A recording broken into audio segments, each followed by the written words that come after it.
हाँ, रामेश कुमार।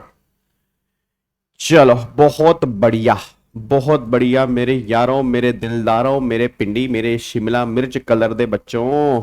रामदेव, ईशा रामदेव, क्या हाल चाल है?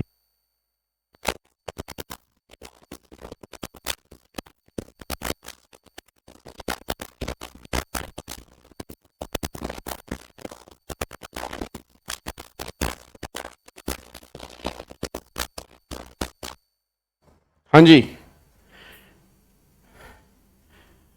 Done done done. चलो बहुत बढ़िया, सेल खत्म हो गए थे मेरे माइक के। सर जी आपके क्या हाल चाल? मेरे बहुत बढ़िया हैं जी, आप सब सुनाओ क्या हाल चाल है? चलो इधर देखो ध्यान से जी, इधर देखो। अब आज वाली क्लास में हमें क्या करना है, जो कल हमने डेफिनेशन की थी उससे रिलेटेड जो एग्जाम में केस स्टडी बेस्ड क्वेश्चन बन सकते हैं, तो वो केस स्टडी बेस्ड क्वेश्चन किस तरह से बन सकते हैं वो सारे आज हम डिस्कस करेंगे जी। ठीक है। अच्छा, आपको मैंने होमवर्क भी दिया था, याद है? आपको मैंने होमवर्क दिया था, मैंने कहा था डिस्प्यूट की डेफिनेशन आपने पढ़ के आनी है। तो मैं उम्मीद करता हूं कि आप सब डिस्प्यूट की डेफिनेशन पढ़ के आए होंगे। आपने उसके केस लो को भी एक बार आपने पढ़ा होगा। उससे related case study based question मैंने यहां पे ड्राफ्ट किए हुए हैं, उसके आंसर आप मुझे देंगे। उसके आंसर आप मुझे, सर डिस्प्यूट का केस समझ में नहीं आया। I know Alok, I know, मुझे पता था वो केस तुम्हें समझ में नहीं आएगा आलोक, मुझे पहले से ही पता था। ठीक है, कोई बात नहीं रही, उस केस को हम समझ लेंगे। बट ये मत सोचना उसके केस स्टडी बेस्ड क्वेश्चन मैं तुम्हें कराऊंगा, उसके केस स्टडी बेस्ड तुमने क्वेश्चन खुद करने हैं, क्योंकि अगर तुम खुद पढ़ने की आदत डालोगे तभी तुम्हारे एग्जाम में क्वेश्चन सोल्व होंगे। बस ये पर ध्यान दो। ठीक है, चलो आओ जी। अब एक बार सारे के सारे बच्चे, पहले तो जो हमने कल किया, एक तो कल हमने क्या किया था, हमने सेक्शन नंबर 5 अपना स्टार्ट कर दिया था। ठीक है ना, सेक्शन नंबर 5 हमने अपना स्टार्ट किया था। तो सेक्शन नंबर 5 जो था वो हमारा था डेफिनेशन का। कल एक तो हमने सेक्शन 4 अपना कंप्लीट किया कि पार्ट नंबर 2 एप्लीकेबल कब होगा।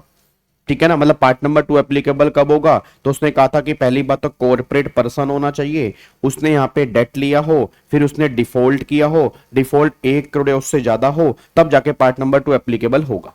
फिर उसने बोला पार्ट नंबर 2 में जो वर्ड्स आ रहे हैं उन वर्ड्स की डेफिनेशन क्या है, उसके लिए हम यहाँ पे सेक्शन नंबर 5 पढ़ेंगे। सेक्शन नंबर 5 में हमने डेफिनेशन स्टार्ट की। अब सेक्शन नंबर 5 में जो हमने डेफिनेशन की, तो पहली डेफिनेशन जो हमने वहां पे डिस्कस की थी, एक तो सेक्शन 5 की डेफिनेशन हमने डिस्कस की थी कि आपके कॉर्पोरेट एप्लीकेंट में कौन कौन आएगा। भाई कॉर्पोरेट एप्लीकेंट कौन कौन बनेगा वो हमने डिस्कस किया। फिर दूसरा हमने डिस्कस किया कि कॉर्पोरेट गारंटर, ठीक है ना, कॉर्पोरेट गारंटर की डेफिनेशन वो हमने डिस्कस की थी। फिर एक डेफिनेशन आपको मैंने घर से होमवर्क दिया था कि डिस्प्यूट की डेफिनेशन आपने पढ़ के आनी है, बस ये पर ध्यान दो। हाँ, मतलब आप आंसर सेम तरह से प्रेजेंट कर सकते हैं जैसे इस शीट के अंदर आपको दिए हुए ना, सेम तरह से आप प्रेजेंट कर सकते हैं, बस ये पर ध्यान दो। ठीक है, चलो आओ एक बार सारे बच्चे फटाफट से यहां पे एक बार चेक करो, इधर देखो ध्यान से। तो सबसे पहला केस, एक बार केस स्टडी पढ़ते हैं। पहला केस क्या है, कोशिश करना आंसर आप देने की। ठीक है, क्वेश्चन पढ़ते हैं। कह रहा है ओरियन टेक्सटाइल प्राइवेट लिमिटेड, मतलब एक कंपनी है Orion textile Private limited, defaulted on A loan of 40 crore, 40 crore रुपए के लोन का डिफॉल्ट किया। द सिचुएशन, अब सिचुएशन क्या है, board of director did not conduct meeting due to internal dispute. अब बोर्ड ऑफ डायरेक्टर के इंटरनल कोई डिस्प्यूट चल रहे हैं, कोई हाथापाई हो रही है, कोई एक दूसरे को वो मार रहे हैं, इस चक्कर में उनकी मीटिंग कंडक्ट नहीं हो पा रही। अब बीओडी की मीटिंग तो कंडक्ट नहीं हो पा रही, अच्छी बात है। फिर वो कह रहे एक शेयर होल्डर है, उस कंपनी का एक शेयर होल्डर है जिसका नाम है एक्स, जो 35% शेयर होल्ड करके बैठा है उस कंपनी के, वो डायरेक्टली फाइल कर रहा है application under section 10 of IBC, मतलब वो कंपनी के बिहाफ पे एप्लीकेशन फाइल कर रहा है अंडर सेक्शन 10, उसके पास 35% शेयर है। Claiming to be corporate applicant, वो अपने आप को क्लेम कर रहा है कि मैं कॉर्पोरेट एप्लीकेंट हूं। ठीक है, the article of association AOA, अच्छा एओए क्या होता है, एओए कॉन्स्टिट्यूशनल डॉक्यूमेंट होता है जो कल हमने रीड किया था, of the company are silent about the authorizing member to file such application, मतलब एओए साइलेंट है, एओए कुछ नहीं कह रहा कि मेंबर्स को हम ऑथराइज कर रहे हैं या नहीं कर रहे हैं एप्लीकेशन फाइल करने के लिए, एओए में कुछ नहीं लिखा। आर्ग्यूमेंट ये है, मिस्टर एक्स शेयर होल्डर है, वो कह रहा है as a member I fall within the 5 hence I can file CIRP. वो कह रहा है मैं कॉर्पोरेट एप्लीकेंट हूं, तो अगर मैं कॉर्पोरेट एप्लीकेंट हूं तो मैं सीआईआरपी की एप्लीकेशन फाइल कर सकता हूं। ये शेयर होल्डर का व्यू है, ये शेयर होल्डर का व्यू है। क्रेडिटर कह रहे हैं अनलेस ऑथोराइज बाय द, ध्यान रखना, unless authorise by the constitutional document that is AOA, a member और share holder can not file CRP. Creditor कह रहे हैं भाई जब तक ऑथोराइज नहीं होगा ना कॉन्स्टिट्यूशनल डॉक्यूमेंट में, तब तक तुम सीआरपी फाइल नहीं कर सकते। ठीक है, अब क्वेश्चन क्या है? क्वेश्चन ये है, can a shareholder directly file CRP without specific authorization in AOA? मतलब क्या बिना एओए की ऑथराइजेशन के, क्या बिना एओए की ऑथराइजेशन के क्या वो एप्लीकेशन फाइल कर सकते हैं? पहला क्वेश्चन तो ये है।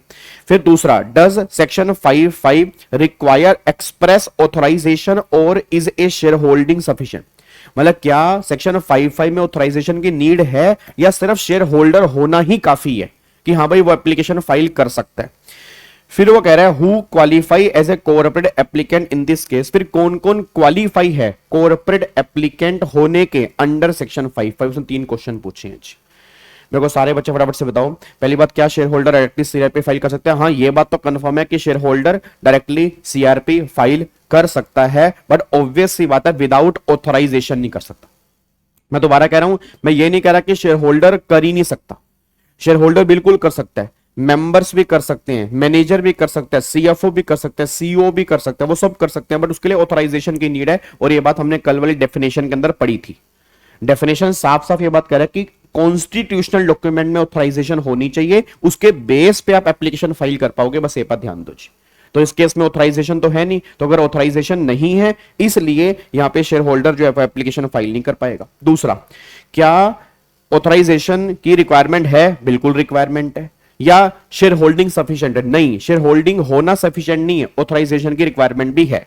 फिर कौन कौन क्वालिफाई करेगा? फिर कॉर्पोरेट डेटर इटसेल्फ हो गया, फिर वही मेंबर्स हो गया, एलएलपी के पार्टनर्स हो गया, मैनेजर हो गया, सीईओ हो गया, सीएफओ हो गया, ये सब के सब क्वालिफाई हो जाएंगे जी। देखो यहां पे जी, तो share holder can not file क्योंकि ऑथराइज नहीं है। यस, ऑथराइजेशन की नीड बिल्कुल है कॉन्स्टिट्यूशनल डॉक्यूमेंट में। ओनली द कॉर्पोरेट डेटर खुद एप्लीकेशन यहां पर फाइल कर सकता है। ऑब्वियस सी बात है, बोर्ड प्लस में एसआर पास होना चाहिए, बट यहां पे एसआर तो है नहीं जी।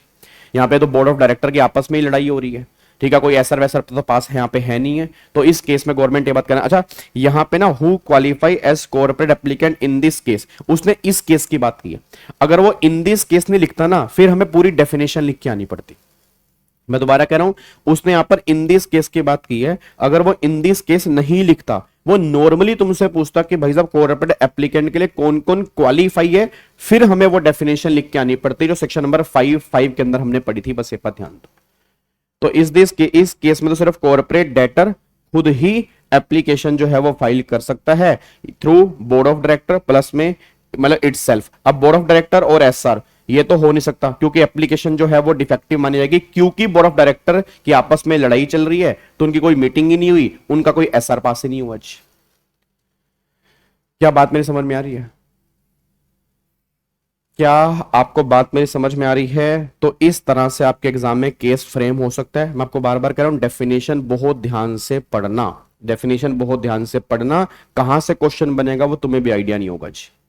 ठीक है, चलो अब एक बार अगले केस पर आओ जी। अगला केस एक बार चेक करो। अगला केस क्या है? कह रहा है जेनिथ डेवलपर्स एलएलपी, ध्यान रखना एलएलपी है, defaulted on vendor payment worth ₹15 crore. 15 crore रुपए का उसने डिफॉल्ट कर दिया, 15 करोड़ रुपए का डिफॉल्ट कर दिया। The following attempt were made, ये अटेम्प्ट किए गए। क्या अटेम्प्ट किए गए? Mister A COO file an application as he manage all operation and resources. मतलब सीईओ ने एप्लीकेशन फाइल की क्योंकि वो सारे ऑपरेशन जो है वो मैनेज कर रहा है। ठीक है। CFO claim she control finance bank account and can also file. CFO कह रहा है मैं भी एप्लीकेशन फाइल कर सकता हूं क्योंकि मैं सारे फाइनेंशियल स्टेटमेंट संभाल रहा हूं। Partner of LLP later pass a resolution authorizing the LLP itself to file.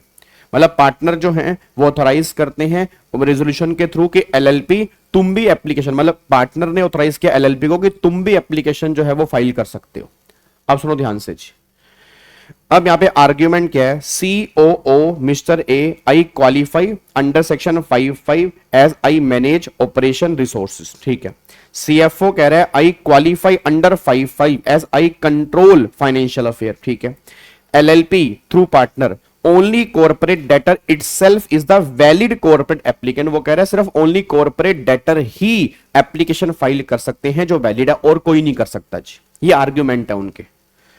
अब क्वेश्चन ये है, who among CEO, CFO and LLP qualify as corporate applicant, बताओ इनमें से कौन क्वालिफाई है एप्लीकेशन फाइल करने की? तीनों ही है जी, तीनों ही हैं, कोई दिक्कत वाली बात ही नहीं है। बट हाँ, ये CFO, CEO और LLP ये तीनों ही यहां पर एप्लीकेशन फाइल कर सकते हैं। बट ये बात ध्यान देना कि अगर उनके बिहाफ पे कोई मेंबर, उनके बिहाफ पे कोई पार्टनर, उनके बिहाफ पे कोई शेयर होल्डर करना चाह रहा है तो ऑथराइजेशन की रिक्वायरमेंट होती है, बस ये पर ध्यान दो।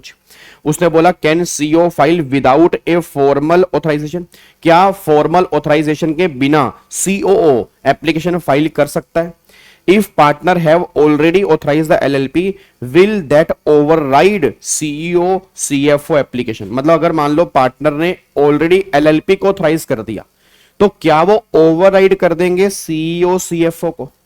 मतलब क्या उस केस में फिर CEO और CFO की नीड है एप्लीकेशन फाइल करने की? तो ऑब्वियस सी बात है वो तो नहीं है। जब कॉर्पोरेट डेटर खुद एप्लीकेशन फाइल कर रहा है तो उनकी तो कोई नीड ही नहीं है ना भाई। उनकी कब नीड होगी? जब कॉर्पोरेट डेटर खुद एप्लीकेशन फाइल नहीं करेगा। भाई अगर मान लो मैं एप्लीकेशन फाइल नहीं कर रहा तो मेरे बिहाफ पे वो कर सकते हैं, बट जब मैं खुद एप्लीकेशन फाइल कर रहा हूं तो मेरे बिहाफ पे किसी को फाइल करने की रिक्वायरमेंट क्यों है जी? तो एक बार चेक करो, देखो यहां पे जी।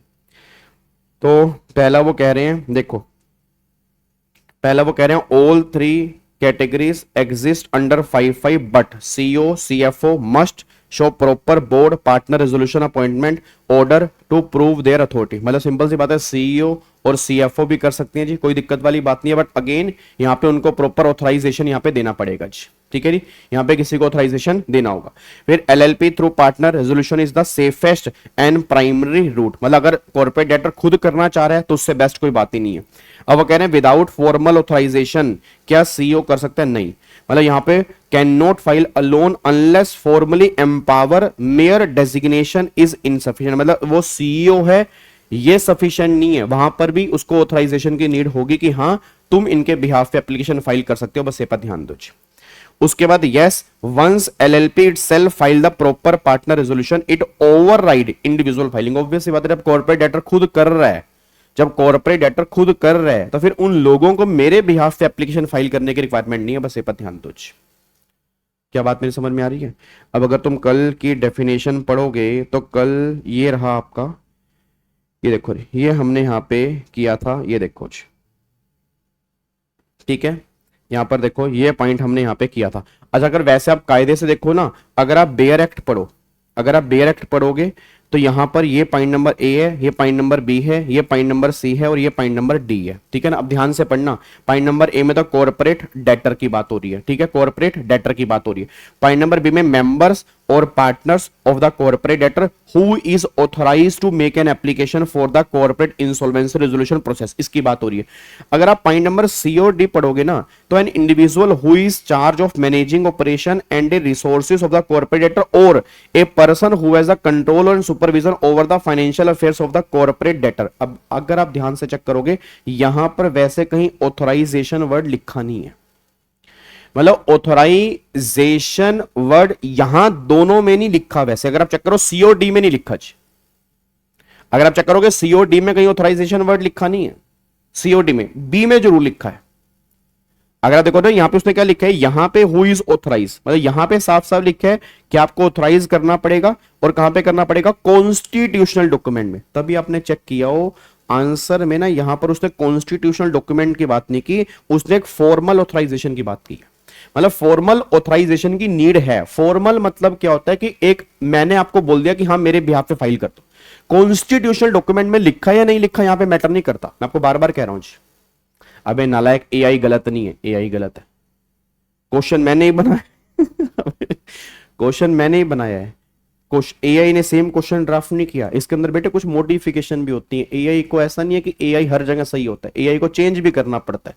AI अगर सही होता फिर तो कांड हो जाता हमारा। मैं आपको ये बताना चाह रहा हूं, आप चेक करो आंसर में, तभी मैंने यहां पे फॉर्मल डिक्लेरेशन लिखी है, मतलब फॉर्मल डिक्लेरेशन की नीड है। Formal declaration, not constitutional document.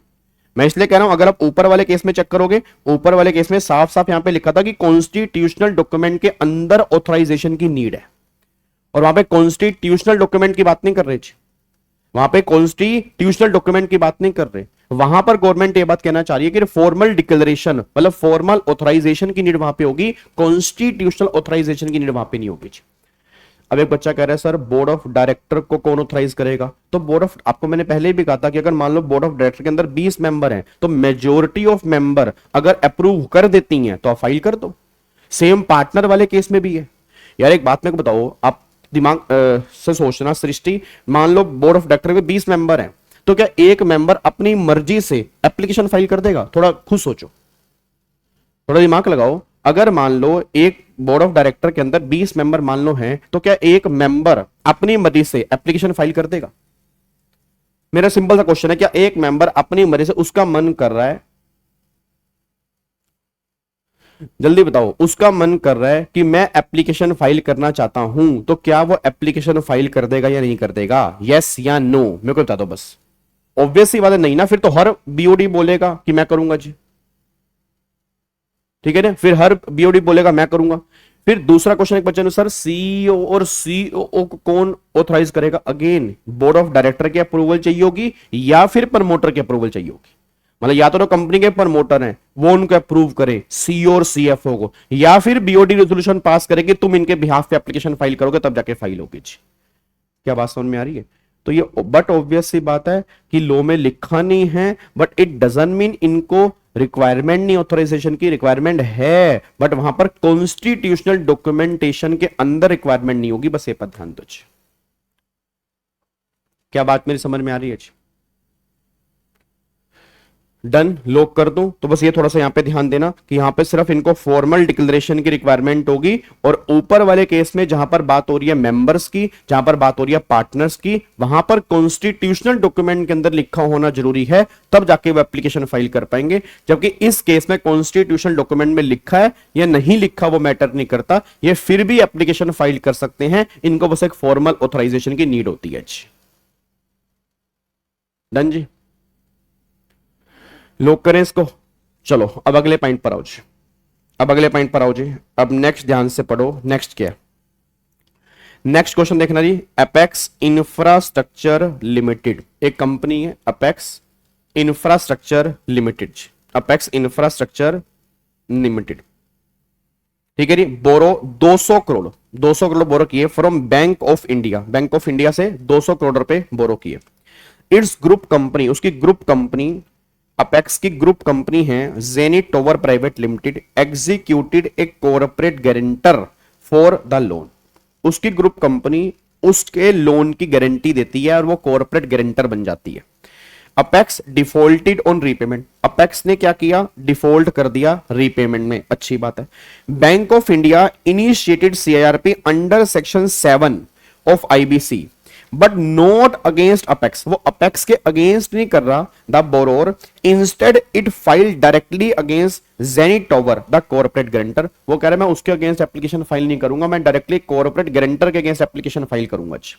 Argument, Zenit tower जो गारंटर है वो कह रहा है I am not the borrower, कि भाई साहब मैं बोरोर नहीं हूं, apex is the real debtor, वो आपका रियल बोरोर है जिसने पैसा लिया हुआ है। Unless CIRP is first initiated against apex, जब तक उसके अगेंस्ट सीआरपी इनिशिएट नहीं होगी proceeding against me can not B file, आप मेरे अगेंस्ट एप्लीकेशन फाइल नहीं कर सकते।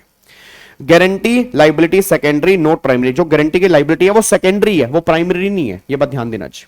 Bank of India under section 55A, अब बैंक ऑफ इंडिया कह रहा है under section 55A I am entitled to treat Zenith Tower as a corporate guarantor under contract act 128 liability of guarantor co-extensive with borrower as per supreme court in Rai Bahadur Shri Ram and Lakshmi Pasurana, creditor can directly initiate CRP against guarantor even if borrower is not corporate, borrower CRP is not initiated। सारे बच्चे मेरे को बताओ क्या ये directly application file कर सकते हैं? क्या ये डायरेक्टली एप्लीकेशन फाइल कर सकता है या नहीं कर सकता? जल्दी बताओ जी।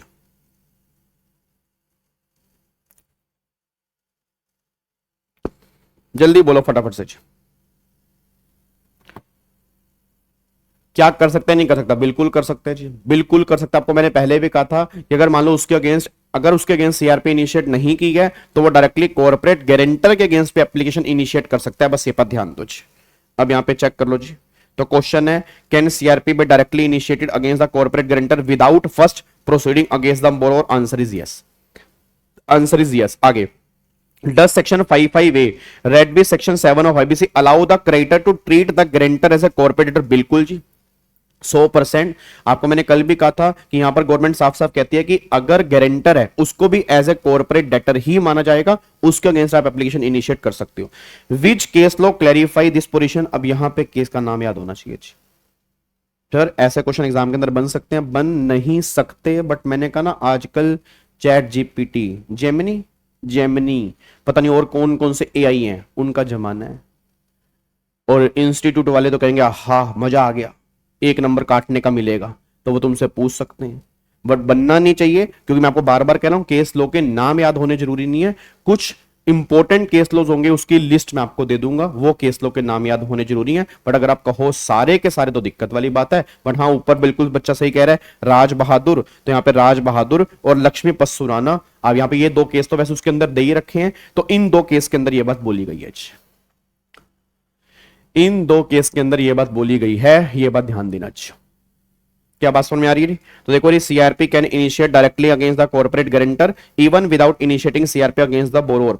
यस, एक कॉर्पोरेट, ध्यान रखना, एक corporate guarantor treated as corporate debtor once default occur because the guarantee amount is a financial debt owed by the guarantor. और इन दोनों केसों के अंदर ये बात बोली गई है। देखो ये कंक्लूजन यहां पे दे रखे। डन, लॉक कर दू जी, पक्का पक्का। सर इसमें अगर केस लो नहीं लिखते, हाँ मतलब अगर केस लो नहीं लिखोगे तो आप ये मान के चलो कि आधा 1 नंबर कट सकता है। क्योंकि अगर ये क्वेश्चन नहीं होता ना, फिर तुम केस लो नहीं लिखते तो कोई नंबर नहीं कटता। बट जब उसने पूछ लिया कि विच केस लो, तो वैसी बात है ना कि अगर मान लो 5 नंबर में केस स्टडी बनी है, 2 नंबर इसके होंगे, 2 नंबर इसके होंगे, तो 1 नंबर इसका भी होगा, तो फिर वो 1 नंबर शायद तुम्हारा काट सकता है। ठीक है ना, अगर वो स्पेसिफिकली पूछ रहा है, अगर वो नहीं पूछ रहा तो नहीं लिखोगे तो फिर भी काम चल जाएगा जी। चलो जी, अब अगले पॉइंट पर आओ जी। नेक्स्ट केस देखो, नेक्स्ट केस क्या है, आओ जी। कह रहे जी ओरियन पावर लिमिटेड, हाँ जी, ओरियन पावर लिमिटेड एक कॉर्पोरेट डेटर है, डिफॉल्ट किया 500 करोड़ का। CRP admit in NCLT Delhi, उसके अगेंस्ट सीआरपी एडमिट कर ली गई दिल्ली में। एमडी, उसका एक एमडी है mister Radinder, has given personal guarantee for the same loan, उसने पर्सनल गारंटी दी है सेम लोन की कि मैं इस लोन की गारंटी दे रहा हूं। पहले मेरे को सारे बच्चे बताओ गारंटी देने वाला कौन है, डिफॉल्ट करने वाला कौन है, कॉर्पोरेट डेटर, उसकी गारंटी किसने दी है, इंडिविजुअल ने। तो मेरे को सारे बच्चे बोल देना, अब इस इंडिविजुअल के अगेंस्ट अगर सीआरपी स्टार्ट करनी है तो क्या वो डीआरटी के पास होगी या वो एनसीएलटी के पास होगी? तो ये बात तो हम पहले भी डिस्कस कर चुके हैं कि इसकी सीआरपी जो है वो सेम एनसीएलटी के पास जाएगी जिस एनसीएलटी के पास कॉर्पोरेट डेटर का केस चल रहा है। क्या बात मेरी समझ में आ रही है ना? देखो वही बात यहां पे लिखी है, SBI file insolvency case against him before DRT, उसने फाइल कर दिया डीआरटी दिल्ली में, डीआरटी दिल्ली में, claiming personal guarantor cases to go DRT. उसने बोला जी पर्सनल गारंटर है, इंडिविजुअल है, उसका केस तो डीआरटी के पास जाएगा। Argument, SBI DRT handle individual insolvency so guarantor case must go there. Ravinder कह रहे हैं once corporate debtor CRP admitted in NCLT section 62 require that my insolvency also goes to same NCLT, कि मेरा भी सेम एनसीएलटी के पास जाना चाहिए। अब बताओ दोनों में से सही कौन बोल रहे हैं? तो डस जुरिस्डिक्शन फाइल डीआरटी और एनसीएलटी, तो पहला तो आएगा NCLT. Why does 62 insist the same form? बिल्कुल सिंपल सी बात है ताकि पैरेलल प्रोसीडिंग चले, एक ही अथॉरिटी केस को चेक करे, कंप्लायंसेस ज्यादा ना हो, कंफ्यूजन ज्यादा ना हो, ऑब्वियस सी बात है। Which case clarify this? Again फिर यहां पर उसने केस लो पूछ लिया और SBI versus DSC Ravinder Kumar NCLAT, इसके अंदर जजमेंट पास हुई थी। बस ये पर ध्यान दो। क्या बात समझ में आ रही है? तुम्हें मजा भी आ रहा है केस स्टडी करके, कॉन्सेप्ट तुम्हारे क्लियर भी हो रहे हैं। मैं इसलिए केस स्टडी तुम्हें करा रहा हूं ताकि तुम्हें रियलिटी फील हो कि प्रोविजन पढ़ना और क्वेश्चन करने के अंदर फर्क होता है। ठीक है ना, प्रोविजन पढ़ते गए पढ़ते गए पढ़ते गए, यही नहीं पता क्वेश्चन एग्जाम में कैसे आएंगे तो फायदा क्या उस चीज का। ठीक है ना, तो अब अगर केस स्टडी चेक करोगे तो केस स्टडी इसी तरह की फ्रेम होगी एग्जाम में जो प्रोविजन बेस होगी। डन, लॉक कर दे जी, अगले पॉइंट पर हो जी। अब यहां पे चेक करना अगला केस क्या निकल के आ रहा है। अब अगला केस यहां पे निकल के आ रहा है, that is Delta Textile Private Limited. ध्यान से, डेल्टा टेक्सटाइल प्राइवेट लिमिटेड, ध्यान रखना, डेल्टा टेक्सटाइल प्राइवेट लिमिटेड ये प्रिंसिपल बोरोर है। ये कौन है? प्रिंसिपल बोरोर है। Took 200 crore loan from REC Limited, इसने 200 करोड़ रुपए का लोन लिया आरईसी लिमिटेड से। Group company of Gamma Infra Limited stood as a corporate guarantor, ये कॉर्पोरेट गारंटर बन गए इसकी ग्रुप कंपनी, ठीक है। अच्छा, प्रिंसिपल बोरोर कौन है? प्रिंसिपल बोरोर कंपनी है। गारंटी देने वाला भी कौन है? कंपनी है। ये दोनों के दोनों कंपनी है, तो मतलब ये गारंटी देने वाला कॉर्पोरेट गारंटर है, पर्सनल गारंटर नहीं है, ठीक है। REC directly file section 7 application against gamma Infra limited guarantor without filing against delta textile borrower. I think ये तो हमने पढ़ा ही था यार, अभी ये तो हमने पढ़ा ही था ना, वो राज बहादुर वाला कौन सा केस था अभी? लक्ष्मी वाला, वही तो केस था जो अभी हमने पढ़ा था। हाँ, राय बहादुर और लक्ष्मी पस्सुराना, तो मेरे ख्याल से तो वही केस लग रहा है मेरे को। आर्ग्यूमेंट है, गामा कह रही है unless borrower CRP start I can not be drag in, मतलब आप मेरे को नहीं खींच सकते। आरईसी अंडर 128 कॉन्ट्रैक्ट कह रहा है गारंटर लाइबिलिटी को extensive IBC treat me as financial creditor against guarantor also, मतलब मेरे को एज ए फाइनेंशियल मतलब कॉर्पोरेट डेटर ही माना जाएगा उस फाइनेंशियल क्रेडिटर के लिए। Question, can CRP initiate directly? Yes. Is borrower CRP is a pre condition? Answer is no. Which case? वही केस यहाँ पे आ रहा है, वही मेरे को लग रहा है सेम केस यहाँ पे आ रहा है, मतलब थोड़ा सा क्वेश्चन चेंज कर, देखो वही आ गया ना, राय बहादुर, वही सेम केस यहां पे आ रहा है। लक्ष्मीपत सुराना और राय बहादुर का केस यहां पे आ रहा है,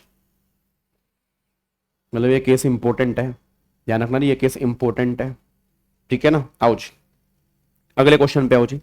अब यहां पे एक बार चेक करो क्या कह रहा है। अब यहां पे क्वेश्चन ये है, अल्फा लिमिटेड, अल्फा लिमिटेड एक कॉर्पोरेट डेटर है, ठीक है, कॉर्पोरेट डेटर है, defaulted on 300 crore loan from SBI, उसने एसबीआई से लोन लिया, 300 करोड़ रुपए का डिफॉल्ट कर दिया। सीआरपी एडमिटेड, सीआरपी एडमिटेड होगी, resolution plan approve, resolution plan approve हो गया विद 60% हेयर कट। अच्छा, इस बार के एग्जाम में ना, इस बार के एग्जाम में क्वेश्चन बना था हेयर कट क्या होता है। भाई साहब बच्चे समझ के आ रहे कटिंग करानी है बालों की, मतलब बच्चे समझ के आ रहे कि बालों की ना कटिंग करानी है। बताओ हेयर कट का मतलब क्या होता है, मेरे को बताओगे हेयर कट का मतलब क्या होता है जी? हेयर कट का मतलब होता है कि इतने पैसे काट लिए गए, मतलब सामने वाली कंपनी ने इतना हेयर कट एक्सेप्ट कर लिया कि हाँ कोई दिक्कत वाली बात नहीं है, इतना हेयर कट मैं एक्सेप्ट कर सकती हूं, कोई दिक्कत वाली बात यहां पे नहीं है, इतना हेयर कट मैं एक्सेप्ट कर सकती हूं। आया था ना हेयर कट, हाँ देखो हेयर कट, बच्चा कह रहा है कटिंग करानी है, थोड़ा साइड में ब्रिक कर देना बाल, मेरे यहां से बाल ब्रिक कर देना, haircut stylish haircut कर देना। अरे हेयर कट का मतलब होता है कि हेयर मतलब कितना उसने पैसा कम किया। भाई 100 रुपए मैंने तुमसे लेने हैं, तुम देने को तैयार नहीं हो, मैं कहा मैं 50% हेयर कट करता हूं, मतलब अपना 50% हिस्सा छोड़ देता हूं, तो बैलेंस तुम्हें देने हैं ना, बैलेंस तुम्हें देने पड़ेंगे, क्योंकि मैंने हेयर कट ले लिया 50% का, तो 50% तुम्हारी रिस्पॉन्सिबिलिटी है, तो उसको हेयर कट कहते हैं कि आपने कितना हिस्सा छोड़ा। और बच्चे को पल्ले ही नहीं पड़ा हेयर कट क्या होता है, उनके दिमाग में कटिंग ही चल रही थी। बाहर आके बच्चा क्वेश्चन पूछ रहा हेयर कट क्या होता है, गाबा सर, मैं कहा बे नालायक कहीं के, हेयर कट क्या होता है? हेयर कट का मतलब होता है कि कितना हिस्सा आपने छोड़ दिया, कितना हिस्सा आप छोड़ने को था।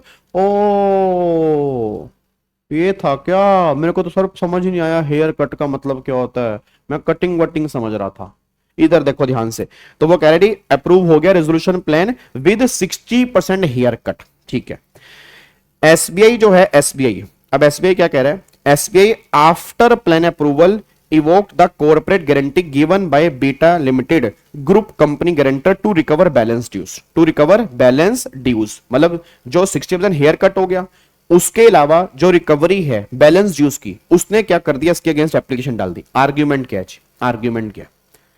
आर्ग्यूमेंट ये है, वंस रेजोल्यूशन प्लान अप्रूव, जब एक बार रेजोल्यूशन प्लान अप्रूव हो गया, Alpha Limited principal borrower is discharge, वो डिस्चार्ज हो गया। If borrower is discharge guarantor should also be discharge. Argument ये कि जब वो डिस्चार्ज हो गया तो भाई मैं भी डिस्चार्ज हो गया, मैं क्यों यहां पे रहूंगा, मेरी लाइबिलिटी भी खत्म होगी जब उसको लाइबिलिटी डिस्चार्ज हो गई। क्रेडिटर कह रहा है discharge of alpha limited happen due to operation of law, ये as a operation of law discharge हुआ है, not because I voluntarily release borrower, मैंने उसको वॉलंटरी रिलीज नहीं किया, मैंने उसे माफ नहीं किया, वो तो रेजोल्यूशन प्लान अप्रूव हो गया, उस वजह से वो डिस्चार्ज हो गया जी। Under contract act section 120 guarantor liability remain coextensive, hence guarantor can not escape. Guarantor को माफ नहीं किया जा सकता जब तक ये पूरा भुगतान नहीं हो सकता। Question, does approval of resolution plan discharge guarantor liability? Answer is no. ये बात तो हमने कल भी पढ़ी थी कि अगर कोई रेजोल्यूशन प्लान अप्रूव हो गया, कोई अगर मान लो सेक्शन 30 में रेजोल्यूशन प्लान अप्रूव हो गया, तो उससे मतलब कॉर्पोरेट डेटर तो डिस्चार्ज होगा बट गारंटर डिस्चार्ज नहीं होगा। उसके बाद what is the difference between discharge by operation of law और बाय एक्ट ऑफ क्रेडिटर? इन दोनों में क्या डिफरेंस है? ऑपरेशन ऑफ लॉ का मतलब होता है रेजोल्यूशन प्लान अप्रूव हो गया, और बाय एक्ट ऑफ क्रेडिटर का मतलब होता है उसने वॉलंटली उसको छोड़ दिया। Which case law clarify this position? ऐसा कौन सा केस लॉ है? तो यहां पे है पहले बात, guarantor remain liable even after resolution plan if creditor voluntarily release borrower, तो उसको बोलते हैं गारंटर में बी डिस्चार्ज, तब डिस्चार्ज हो सकता है। But if discharge is due to law section 31 तो फिर गारंटर डिस्चार्ज नहीं होगा, गारंटर अभी भी लाइबल है। SBI versus Sun Growth Shares and Stock Limited, ये आपका केस लॉ का नाम है जी। क्या आपको मेरी बात समझ में आ रही है जी? क्या आपको हमारी बात समझ में आ रही है? बोलो ना ओ मेरे बच्चों, ओ बोलो ना होए ओ मेरे बच्चों, बोलो ना होए, बोलो ना।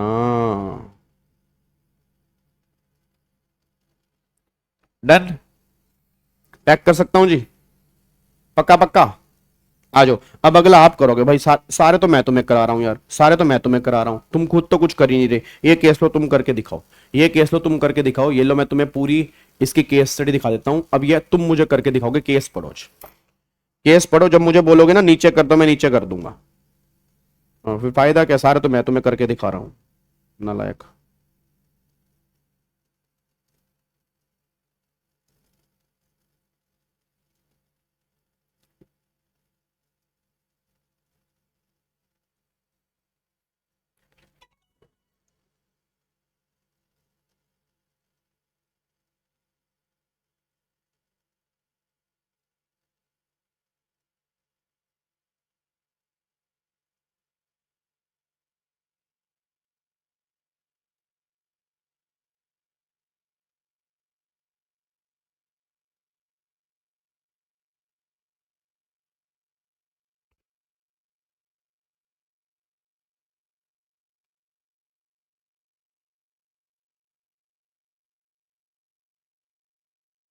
हाँ जी,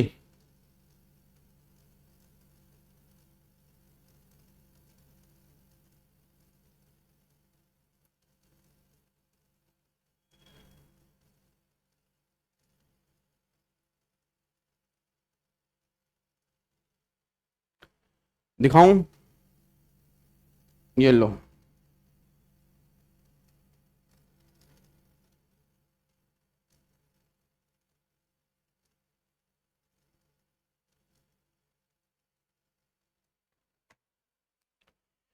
जल्दी बोलो फटाफट से।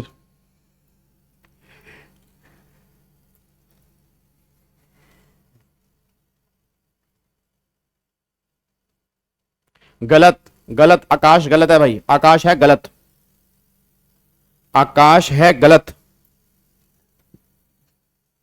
नीचे कहां से करूं?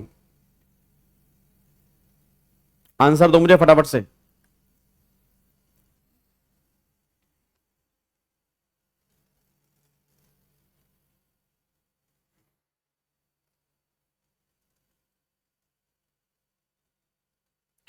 फर्स्ट में नो होगा।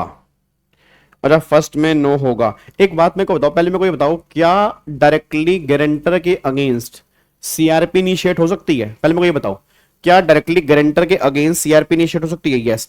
बट सीआरपी आप गारंटर के अगेंस्ट इनिशिएट कर सकते हो, बट पहले वो डिफॉल्ट तो करे। अभी तक जो हमने दो केस किए थे ऊपर, वो राय बहादुर वाला जो आप कह रहे हैं नालायक, वहां पे प्रिंसिपल बोरोर जो है वो डिफॉल्ट कर चुका था। यहां पर तो वो कह रहे उसने डिफॉल्ट नहीं किया, और बिना डिफॉल्ट के तुम्हारे अगेंस्ट एप्लीकेशन इनिशिएट होने की बात हो रही है कि मेरे को डर लग रहा है कि वो बाद में पेमेंट नहीं करेगा। यार ये कोई बात थोड़ा हुई भाई, डिफॉल्ट होना जरूरी है। सेक्शन 4 साफ साफ कह रहा है जब तक डिफॉल्ट नहीं होगा तो पार्ट नंबर 2 एप्लीकेबल नहीं होगा, बिना डिफॉल्ट के एप्लीकेशन इनिशिएट नहीं कर सकते। तो वही बात यहां पे लिखी है कि बिना डिफॉल्ट के एप्लीकेशन इनिशिएट यहां पे नहीं होगी जी। अब एक बार यहां पे चेक करो, देखो जी। तो पहला, no guarantee can only be evoke after borrower default, guarantor liability crystallise on actual default by borrower not before. और ये आपका केस लो निकल के आ रहा है, बस ये पर ध्यान दो जी। क्या बात मेरी समझ में आ रही है? जो राय बहादुर वाला बच्चा था ना,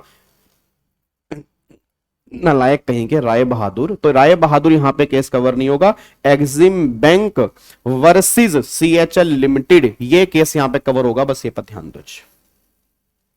क्या बात मेरी समझ में आ रही है जी?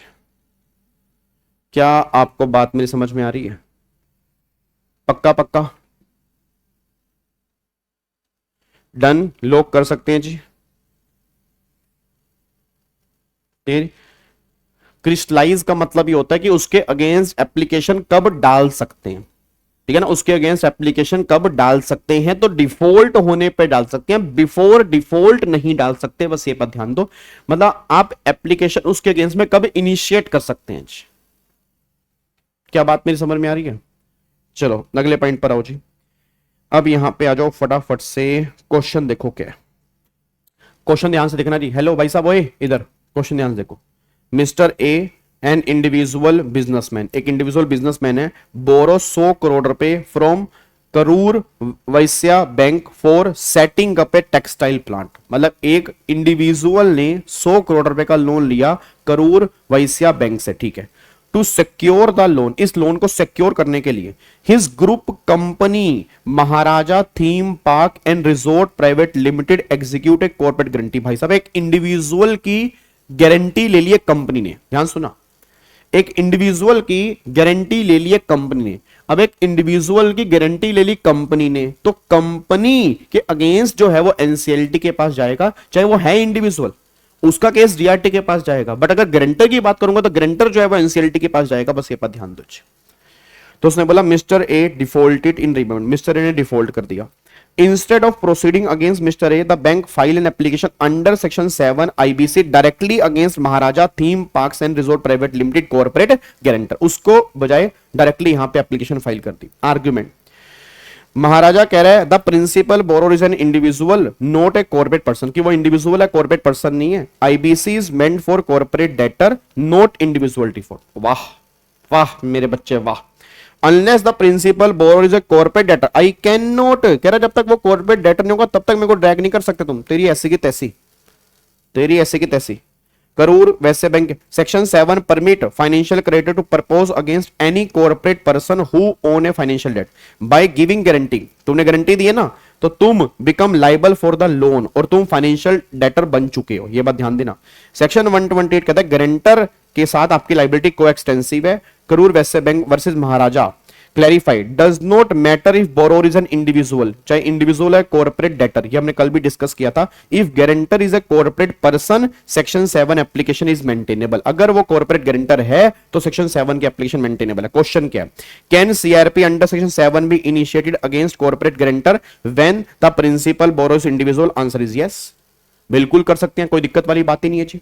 How does section number 5(8) define financial debt in this context?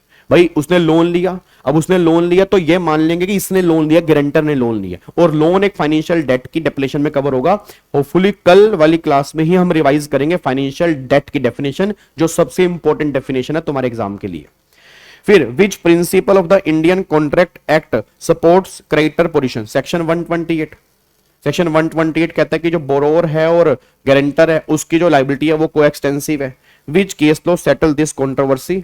Case तो फिर आपका यही केस लो यहां पे निकल के आएगा, बस ये पर ध्यान दो। तो देखो यहां पे जी, तो यहां पे यस, यहां पे गारंटी फाइनेंशियल डेट, और यहां पे वही guarantor liabilities coextensive with the borrower, और ये आपका केस लो यहां पे निकल के आ रहा है, और देन ये कंक्लूजन है जी। क्या बात मेरी समझ में आ रही है जब कुछ? क्या बात मेरी समझ में आ रही है? फटाफट से बताओ। डन, लॉक कर दे इसको जी। चलो अब अगले पॉइंट पर आओ जी, अब अगले पॉइंट पर आओ। अच्छा ये वैसे केस लो ना, एक बार आप खुद पढ़ लेना। ये केस लो वही है जो कल हमने डिस्कस किया था ना, कि जो नोटिफिकेशन आई थी, हाई कोर्ट के पास केस गए थे, तो फिर सुप्रीम कोर्ट ने कहा था हाई कोर्ट ये केस हैंडल नहीं करेगा, सुप्रीम कोर्ट इस बारे में बोलेगा। ये केस लो वही है जी। तो एग्जाम के लिए इतना इंपॉर्टेंट नहीं है। तो उसने बोला can high court entertain writ petition challenging जो नोटिफिकेशन आई थी, answer is no. Supreme court ही ये चेक करेगा। ये सारी बातें यहां पे ध्यान देना चाहिए। तो एक बार इसको आप खुद भी पढ़ सकते हो, ठीक है जी। अब यहां पे आ जाओ फटाफट से, अब इसको देखो जी ये क्या है, ठीक है जी। अब आओ अगले केस लो पे आओ जी, अगला केस लो। अब वो कह रहा है Omega Steel limited, omega Steel limited. नहीं नहीं, सेक्शन याद करने इतने इंपॉर्टेंट नहीं है, मेन तुम्हें प्रोविजन याद करने बहुत इंपॉर्टेंट है, ठीक है जी। वो कह रहा है Omega Steel Limited defaulted on 500 crore to SBI, ठीक है। CRP admitted, moratorium declare under section 14। Mister R जो पर्सनल गारंटर है, promoter of Omega Steel, had given a personal guarantee, वो पर्सनल गारंटी देता है। During CRP SBI issue SARFAESI act notice to recover due from mister R personal asset, मतलब उसने SARFAESI act में application file कर दी उसकी प्रॉपर्टी को रिकवर करने के लिए। अब गारंटर कह रहा है once moratorium is place under section 14 of all proceeding should stop even against me, मतलब सेक्शन 14 लगा दिया कॉर्पोरेट डेटर पे, प्रोसीडिंग तुमने रोक दी, तो वहां नहीं रुकी, वो यहां भी प्रोसीडिंग रुक गई है। If resolution plan is later approve under 31 the binds creditors they can not come after me separately. अब बताओ जी, क्रेडिटर कह रहा है भाई साहब section 14 moratorium apply only on corporate debtor not on guarantor, कि 14 जो वो डेटर पे लगता है गारंटर पे नहीं लगता। 31 bind a corporate debtor and creditor, ये दोनों को बाउंड करता है, बट गारंटर की लाइबिलिटी को डिस्चार्ज नहीं करता।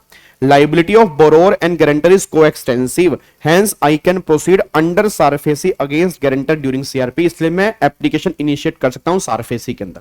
क्वेश्चन क्या है, does section 14 moratorium bar proceeding under SARFAESI against personal guarantor, answer is yes, कर सकते हैं क्योंकि मोरिटोरियम रोकता ही नहीं है। सोच के बोला मोरिटोरियम रोकता ही नहीं है जी, मोरिटोरियम तो कॉर्पोरेट डेटर को रोकता है, गारंटर को नहीं रोकता। Is a resolution plan is later approve 31 will that discharge the guarantor, answer is no. ये तो पॉइंट हमने डिस्कस भी किया था कि ऑपरेशन बाय लॉ अगर वो डिस्चार्ज हो रहा है तो गारंटर डिस्चार्ज नहीं हो रहा उससे। व्हाट इज मेंट बाय कोएक्सटेंसिव, कोएक्सटेंसिव का मतलब ये होता है कि अगर उसके अगेंस्ट मतलब मोरिटोरियम लग गया है तो इट डजंट मीन कि मैं गारंटर के अगेंस्ट नहीं डाल सकता, दोनों की लाइबिलिटी कोएक्सटेंसिव है, आप इससे भी रिकवरी कर सकते हो, बस ये पर ध्यान देना। और जजमेंट यहां पर फिर हमें लिख के आनी पड़ेगी, तो जजमेंट है किरण गुप्ता वर्सेस एसबीआई, यहां पे ये जजमेंट निकल के आ रही है। क्या बात समझ में आ रही है भाई साहब?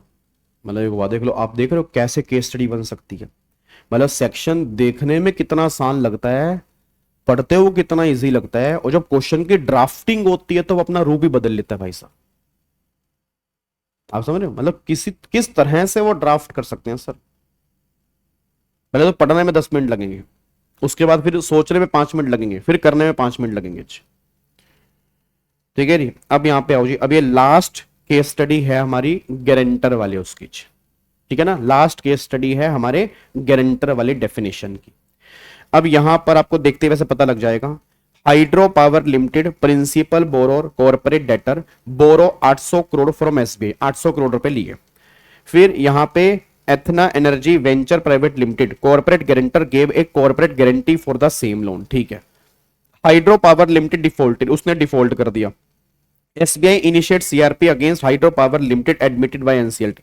At the same time, SBI also filed another Section 7 application against Anthena Energy Venture Private Limited guarantor for the same debt. मतलब दोनों के अगेंस्ट सेम एप्लीकेशन फाइल कर दी, एप्लीकेशन वहां भी फाइल कर दी, एप्लीकेशन गारंटर के अगेंस्ट भी फाइल कर दी भाई साहब, दोनों के अगेंस्ट फाइल कर दी है। अब क्या हो रहा है, आर्ग्यूमेंट क्या है, गारंटर कह रहा है one CRP against hydro power is admitted, creditor can not proceed against guarantor for the same debt, otherwise it amount to double recovery. भाई आप उससे भी रिकवरी कर लोगे, मुझसे भी रिकवरी कर लोगे।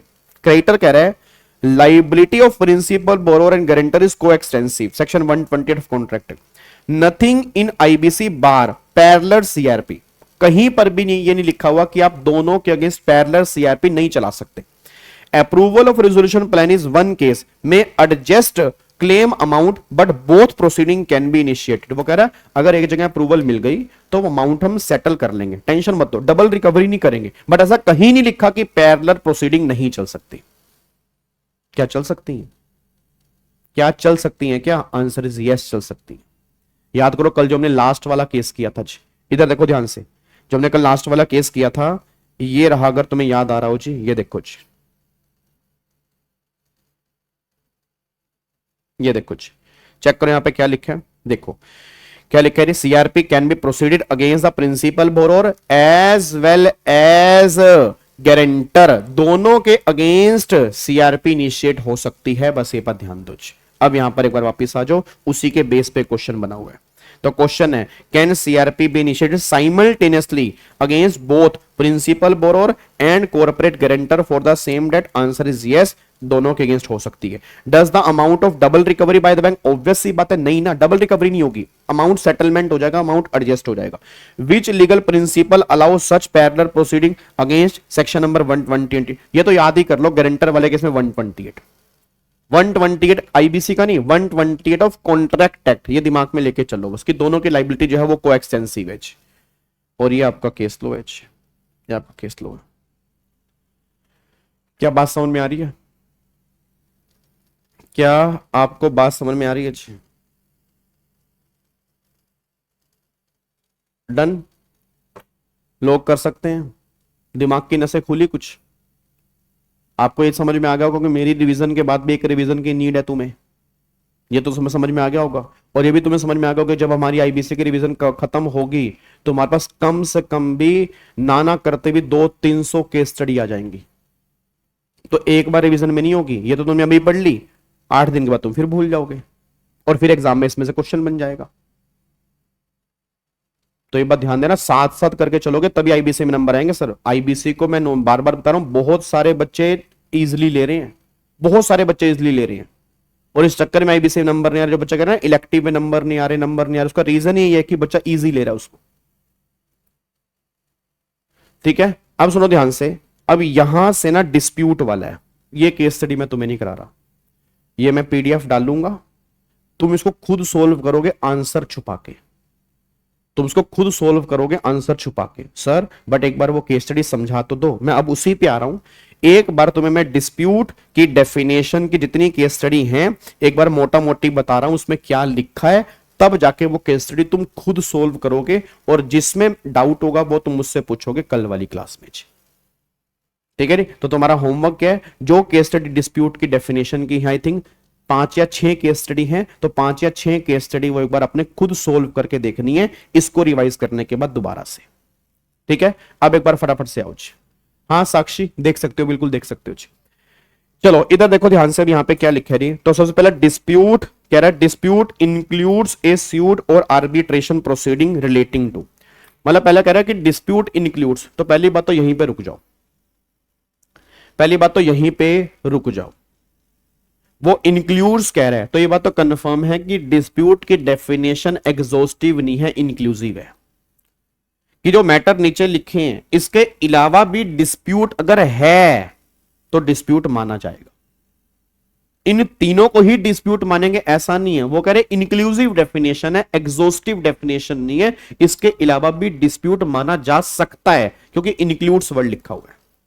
अब किससे रिलेटेड डिस्प्यूट होना चाहिए, तो उसने बोला existence of amount of dispute, मतलब सामने वाला बंदा ये कह रहा है कि इतना पैसा बनता ही नहीं है, इस अमाउंट का डिस्प्यूट है, वो कह रहा है मैंने 100 करोड़ रुपए लेने हैं, वो कह रहा है 50 करोड़ रुपए देने हैं, वो कह रहा है भाई 100 करोड़ रुपए लेने हैं, वो कह रहा है 50 करोड़ रुपए देने हैं, इस बात का डिस्प्यूट है और जेन्युइन डिस्प्यूट है। वो कह रहा है मैंने इतनी पेमेंट कर दी है, ये वाला बंदा कह रहा है पेमेंट मुझे मिली नहीं है, ऐसा डिस्प्यूट हो सकता है। फिर क्वालिटी ऑफ गुड्स और सर्विस, गुड्स और क्वालिटी डिफेक्टिव भेजी, जैसे अभी हमारा फरीदाबाद में अभी काम चल रहा है घर में, फरीदाबाद हम शिफ्ट होंगे, मतलब फरीदाबाद हम शिफ्ट होंगे अप्रोक्सीमेट अक्टूबर में शिफ्ट होंगे।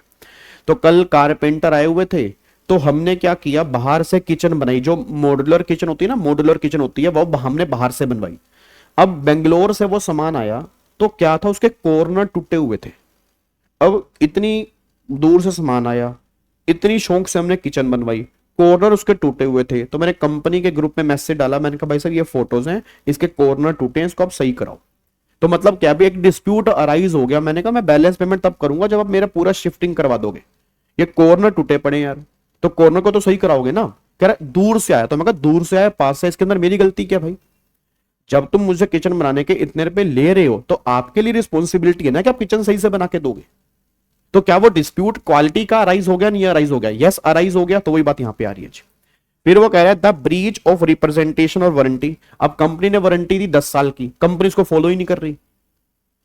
कंपनी कह रही हमने वारंटी दी नहीं, या हम तुम्हें सर्विस नहीं देंगे। अब कंपनी उस वारंटी को ब्रीच कर रही है, जो कंपनी ने हमसे वादा किया था उसको ब्रीच कर रही है। अगर इस चीज का भी डिस्प्यूट है तो गवर्नमेंट कह रही है वो डिस्प्यूट वाली कैटेगरी में आएगा। अब एक बच्चा कहता है गाबा सर डिस्प्यूट से होगा क्या? ये होगा अगर डिस्प्यूट अराइज हो जाता है तो तुम सब जानते हो सेक्शन 9 में ऑपरेशनल क्रेडिटर एप्लीकेशन फाइल ही नहीं कर सकता, इंसॉल्वेंसी वाला केस चलेगा ही नहीं। और इसलिए लोग जान के डिस्प्यूट राइज करते हैं ताकि इंसॉल्वेंसी वाला केस चले ही ना। तो ये बात मैं नहीं कह रहा, ये बात स्पेसिफिकली सेक्शन नंबर 9 में लिखी है। अगर डिस्प्यूट नहीं है तो एप्लीकेशन इनिशिएट होगी, अगर डिस्प्यूट है तो एप्लीकेशन इनिशिएट ही नहीं हो सकती। बस ये पर ध्यान दो। तो पहली बात डिस्प्यूट खत्म करना पड़ेगा ना। डिस्प्यूट का मतलब क्या? डिस्प्यूट आपके सामने है। अब देखो आगे जी, अब यहां पे पहला केस लो। मैं तुम्हें मोटा मोटी बता रहा हूं, पूरा डिटेल में नहीं, फिर तो तुम सारी केस स्टडी सोल्व कर दोगे, फिर तो मजा ही नहीं आएगा। मैं सिर्फ मोटा मोटी बता रहा हूं, उसके बाद जब तुम केस लो पढ़ोगे तो समझ में आ जाएगा। ये केस लो कह रहा है कि अगर किसी पर्सनल बंदे पर रिमार्क दे दिया, पर्सनल बंदे पर मान लो क्रेडिटर ने बोल दिया कि तुम्हारा मैनेजर बेकार है, तुम्हारा एमडी बेकार है, तुम्हारा बोर्ड ऑफ डायरेक्टर का ये बंदा बेकार है, तुम्हारा सीईओ बेकार है, तुम्हारा सीएफओ बेकार है। पर्सनल टिप्पणी करना, पर्सनल कमेंट करना कोई डिस्प्यूट नहीं है। तो ये कह रहा है कि पर्सनल कमेंट करना, पर्सनल टिप्पणी करना किसी बंदे पर, ये डिस्प्यूट थोड़ा यार। तुम कह दो डिस्प्यूट चल रहा है, उसने मेरे मैनेजर को गाली दे दी, जैसे अभिषेक शर्मा ने गाली दी राउज को इस बार पाकिस्तान के अंदर, पता नहीं कौन से डीके बॉस पता नहीं क्या कर रहा। वो गाय थी तो वो अपना वो हो रही है, जो रील वायरल हो रही है, वो कह रहे प्लीज यार जो लिपसिंग समझ सकता है उनको बुलाया जाए, हम देखना चाहते हैं क्या बोला है अभिषेक शर्मा ने। और शुभम गिल उसने कुछ ना कुछ तो पता नहीं विचार व्यक्त आपने किए थे उसने। तो ये कोई डिस्प्यूट नहीं है। डिस्प्यूट क्वालिटी का हो, डेट का हो, ठीक है, वारंटी का कोई दिक्कत हो, वो डिस्प्यूट वाली कैटेगरी में कवर होगा। गवर्नमेंट कह रही ये डिस्प्यूट नहीं होगा। सेक्शन 9 में सीआरपी एप्लीकेशन के लिए डिफॉल्ट होना चाहिए। हाँ ऑब्वियस सी बात है, डिफॉल्ट तो होना ही चाहिए ना, डिस्प्यूट नहीं होना चाहिए बस। अगले पॉइंट पर आओ जी। अब नेक्स्ट देखो अगला, फिर वो क्या कह रहा है, अगला ये बात कह रहा है, इस केस के अंदर ये बात कह रहा है कि डिस्प्यूट है या नहीं। अब यहां पे ना सुप्रीम कोर्ट ने कहा कि जितने भी कोर्ट हैं या जो लोग हैं, ठीक है ना, जो भी लोग हैं वो ये चेक करें कि डिस्प्यूट है या नहीं। और वो कैसे चेक करें, उसके टेस्ट हैं कि डिस्प्यूट रियल होना चाहिए, डिस्प्यूट मेयरली आई वॉश नहीं होना चाहिए, एविडेंस के बेस पे होना चाहिए, फैक्चुअल होना चाहिए, एक्सक्यूज नहीं होना चाहिए, फेक नहीं होना चाहिए, प्रूफ कर सकते हो आप उस डिस्प्यूट को, डिस्प्यूट ऐसा होना चाहिए। ये डिस्प्यूट के टेस्ट लिखे हुए हैं कि सिर्फ हवाई डिस्प्यूट ना हो, फेक ना हो, मतलब ऐसा ना हो कि डिले करने के लिए डिस्प्यूट किया गया हो, उसके अंदर कुछ बेस भी हो, कुछ प्रूफ भी हो, कुछ रियलिटी भी हो, तब जाके वो डिस्प्यूट माना जाएगा। ये सुप्रीम कोर्ट ने जजमेंट पास किया, बस ये पर ध्यान दो इसके अंदर। तो वही बात यहां पे लिखी हुई है कि भैया डिस्प्यूट जो है वो जेन्युइन हो, रियल हो, फेक ना हो, उसका कोई बेस हो, तब जाके उसको हम डिस्प्यूट वाली कैटेगरी में कवर करेंगे, नहीं तो डिस्प्यूट वाली कैटेगरी में कवर नहीं करेंगे। अगला केस वही कह रहा है कि भैया डिस्प्यूट जो है वो मेयर आई वॉश ना हो, मतलब ऐसा नहीं है कि आप इस प्रोसीडिंग को डिले करने के लिए बिना बात के डिस्प्यूट लेके आ रहे हो ताकि प्रोसीडिंग डिले हो जाए। भाई होता है ना कई बार कि यार ऐसा करते हैं, बोलते रहते हैं, कोई दिक्कत वाली बात थोड़ा है, प्रोसीडिंग को डिले करते रहते हैं। तो गवर्नमेंट ने कहा ऐसा कोई डिस्प्यूट नहीं होना चाहिए, जेन्युइन डिस्प्यूट हो। वो तुम कह रहे हो ना कि क्वालिटी खराब थी, क्वालिटी खराब दिखाओ, उसकी फोटोज दिखाओ, उसकी वीडियोस दिखाओ। जैसे एक बात बताओ, जब तुमसे जेप्टो वाले तुम कहते हो भाई साहब आपने सेब खराब भेज दिए, दूध खराब भेज दिया, वो कहते हैं ना फोटो अपलोड कर, तुम्हारे कहने से नहीं मानते, कह रहे फोटो अपलोड कर, सेब की फोटो अपलोड कर, जो तूने बोला कि ग्रेप्स खराब है, ग्रेप्स की फोटो अपलोड कर, बनाना गले हुए हैं, बनाना की फोटो अपलोड कर। बोलते हैं ना, तो अब तुम्हें वहां पे प्रूफ देना पड़ रहा है ना, that is genuine dispute, that is genuine dispute. तो वही बात यहां पे कहना चाह रहे हैं कि भैया डिस्प्यूट मेयरली आई वॉश नाउ, ये नहीं कि जान के तुम प्रोसीडिंग को डिले कर रहे हो या तुम रिफंड लेने के लिए डिस्प्यूट अराइज कर रहे हो, ऐसा नहीं होना चाहिए। जेन्युइन डिस्प्यूट होना चाहिए, मेयरली आई वॉश नहीं होना चाहिए। उसके बाद फिर गवर्नमेंट ने बोला कि अगर मान लो शेयर होल्डर के बीच में कोई लड़ाई चल रही है, अब डिस्प्यूट होना चाहिए कॉर्पोरेट डेटर और क्रेडिटर के बीच में। अब उस कंपनी के शेयर होल्डर आपस में हाथापाई कर रहे हैं, ये कोई डिस्प्यूट थोड़ा है। या एक कंपनी ने, मान लो जिस कंपनी ने पैसे देने हैं, उसने अपनी लाइबिलिटी किसी दूसरे पे शिफ्ट कर दी कि भैया पैसे मैं नहीं दूंगी, पैसे ये देगा, तो गवर्नमेंट करी पागल वागल हो गया कि वो डिस्प्यूट थोड़ा है। ऐसा लिखा कहा था कि तुम लाइबिलिटी शिफ्ट करोगे, बाईलिटरल, ठीक है ना। एक होता है बाईलिटरल, एक होता है यूनिलिटरल। बाईलिटरल हो बात समझ में आ रही, यूनिलिटरल मतलब सामने वाले को नहीं पता तुमने लाइबिलिटी शिफ्ट कर दी, बट तुमने शिफ्ट कर दी। मैंने किसी के 1000 रुपए देने हैं, मैंने कहा मैं लाइबिलिटी शिफ्ट कर रहा हूं कि आलोक मेरे 1000 रुपए देगा। आलोक कह रहा भाई बता तो सही, मेरे रैप्टे मार के चला गया, वो आया 3-4 थप्पड़ मार दिए मेरे, कह रहा 1000 रुपए निकाल, 1000 रुपए निकाल, 1000 रुपए निकाल। मैंने बोला 1000 रुपए कौन से, कह रहा लाइबिलिटी शिफ्ट कर दी विवेक ने।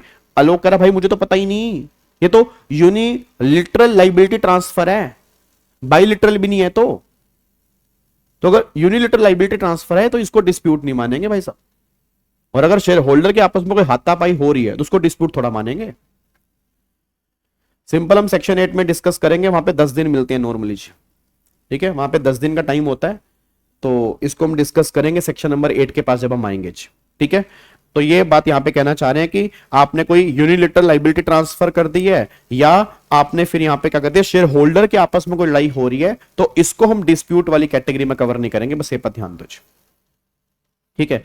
और फिर लास्ट में बात कहना चाह रहा है, यहां पे लिखा हुआ है कि भैया डिस्प्यूट जो है एक बहुत वाइड टर्म है। अब बहुत वाइड टर्म का मतलब क्या है कि जब आप डिस्प्यूट की डेफिनेशन पढ़ो तो जो 3 पॉइंट ऊपर लिखे हैं उनको एग्जॉस्टिव मत मानो। मैंने वही कहा था ना, इंक्लूड्स वर्ड लिखा है, इंक्लूसिव डेफिनेशन है। मैंने उस टाइम भी कहा था एग्जॉस्टिव डेफिनेशन नहीं। जैसे मान लो फॉर एग्जांपल, अब यहां पे लिखा है कि भैया अमाउंट डेट का डिस्प्यूट हो, या गुड्स और सर्विस की क्वालिटी का हो, या कोई वारंटी का हो। मेरा इन तीनों में से कोई भी डिस्प्यूट नहीं है। मैंने कहा सामने वाले बंदे ने मुझे सामान लेट भेजा, इसलिए मुझे कस्टमर का नुकसान हो गया, और यह डिस्प्यूट है। मैं कहा इसने कहा था मैं सामान भेजूंगा 6 महीने के अंदर, सामान भेजने में 8 महीने लगा दिए, 2 महीने सामान डिले हो गया, उस वजह से मुझे लॉस हुआ, तो मैं इतनी पेमेंट कर ही नहीं पाऊंगा। क्या जेन्युइन डिस्प्यूट है या नहीं? बिल्कुल जेन्युइन डिस्प्यूट है। अब ये डिस्प्यूट क्या यहां पे लिखा हुआ है? नहीं लिखा हुआ। कहां लिखा हुआ है? Loss due to delay of time. ऐसा कहीं लिखा नहीं ना कि अगर आपको लॉस हो रहा है due to delay of time, तो ये तो डिस्प्यूट माना जा सकता है, क्योंकि इंक्लूसिव डेफिनेशन है। तो गवर्नमेंट ने कहा ये मत मानना कि बस यही तीनों डिस्प्यूट हैं, और भी डिस्प्यूट हो सकते हैं जो यहां पे नहीं है। तो डेफिनेशन जो है वो इंक्लूसिव डेफिनेशन, एग्जॉस्टिव डेफिनेशन नहीं है। क्या बात मेरी समझ में आ रही है? तो वही बात आपके यहां पे लिखी है। अब ये केस लो हैं डिस्प्यूट से रिलेटेड, ठीक है। अब इसके बेस पे देखो जी, यहां पे केस लो है, पहला एक केस लो है, ठीक है, फिर यहां पे 2, ठीक है, 3, ठीक है, 4, 5, ठीक है, 5, 6 अप्रोक्सीमेट 5 से 6 केस लो हैं जो तुम्हें अभी सोल्व करने हैं। मैं अभी ग्रुप में डालूंगा इसको।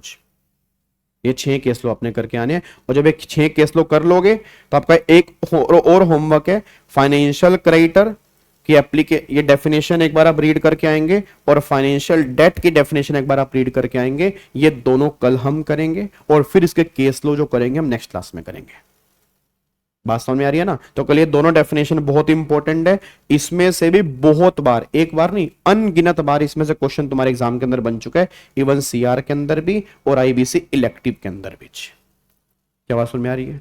वीडियो को लाइक करके जाया करो, कमेंट करके जाया करो। माना तुम प्रोफेशनल में हो चुके हो, माना तुम्हारे अंदर एक अलग एटीट्यूड है, एक ईगो आ जाती है कि हम प्रोफेशनल में हैं। जब हम एग्जी में हुआ करते थे तब गाबा सर की वीडियो में कमेंट किया करते थे, अब हम प्रोफेशनल में हैं तो हम नहीं करेंगे। माना आपके अंदर ये एटीट्यूड आ चुका है, बट फिर भी जिन बच्चों के अंदर नहीं है तो मैं उनसे हाथ जोड़ के निवेदन करूंगा, आप कमेंट और लाइक जरूर करें। और ये वीडियो मैं अपने चैनल के ऊपर भी डालता हूं रिकॉर्डेड फॉर्म के अंदर, तो वहां पे भी आप इसको देख सकते हो, वहां पर भी लाइक और कमेंट कर दिया करें। ठीक है जी, चलो कल मिलेंगे इन दोनों डेफिनेशन के साथ। अब मैं केस स्टडी डाल रहा हूं, केस स्टडी बेस्ड क्वेश्चन, उसके बेस पे वो केस स्टडी सोल्व करेंगे। हाँ, आपको उसके आंसर उसके साथ में ही होंगे, उसके आंसर जो होंगे उसके साथ में ही होंगे। ठीक है ना, चलो ओके जी, bye bye, tata, thank you so much, जय हिंद, God bless you, love you all, bye bye ji.